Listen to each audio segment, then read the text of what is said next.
পুরুষ মানুষ অনেকটা খেজুর গাছের মতো।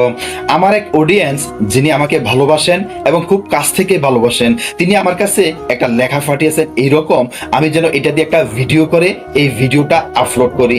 এই লেখাটা তার কাছে এত পছন্দ হয়েছে, সে আমার কাছে আপলোড করেছেন এবং আমিও আসলে দেখলাম যে এই লেখাটা খুবই একটা গুরুত্বপূর্ণ লেখা এবং তার এটা দিয়ে একটা ভিডিও করে আপলোড করাই যায়। কারণ এই জগতে পুরুষ মানুষ সবসময় নির্যাতিত এবং অবহেলিত, নিপীড়িত। তিনি আমার কাছে এইভাবে লেখাটি পাঠিয়েছেন। তিনি লিখেছেন, পুরুষ মানুষ অনেকটা খেজুর গাছের মতো, আদর পায় না, যত্ন পায় না, কেউ জল দেয় না, সার দেয় না, গোড়ায় কেউ মাটিও দেয় না, নিজের পায়ের তলার মাটি নিজেই শক্ত করে নেয়, অযত্নে অবহেলায়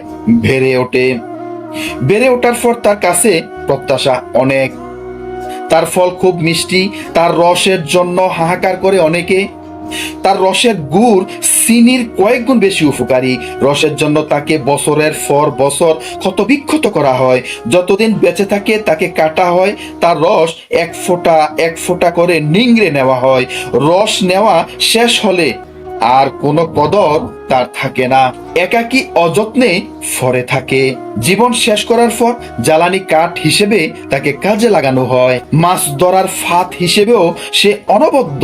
কিন্তু খেজুর গাছ কোনো অভিযোগ করে না, প্রতিবাদ করে না, কিছু প্রত্যাশাও করে না, ভালোবাসা চায় না, শুধু ফল দিয়ে যায়, রস দিয়ে যায় আর মাথা উঁচু করে বেঁচে থাকে।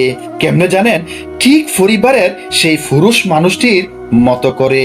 এই ছিল আমার অডিয়েন্সের এইটুকু লেখা। আসলে খুবই গুরুত্বপূর্ণ এবং মর্যাদাপূর্ণ। আমরা যারা পুরুষ আছি, আমরা যারা এই দুনিয়াতে বসবাস করছি, আসলে আল্লাহ তাআলা আমাদেরকে যতটুকু অধিকার, যতটুকু প্রাপ্য, যতটুকু প্রাপ্তি দিয়েছেন, সকল কিছুর মাঝে আমরা আসলে খেজুর গাছের মতোই। সুতরাং খেজুর গাছের মতো এইরকম যত পুরুষ আমাদের এই পৃথিবীতে বসবাস করে, সমস্ত পুরুষদেরকে আমি আমার অন্তঃস্থল থেকে জানাই শুভেচ্ছা, শুভকামনা এবং সুস্বাস্থ্যতা।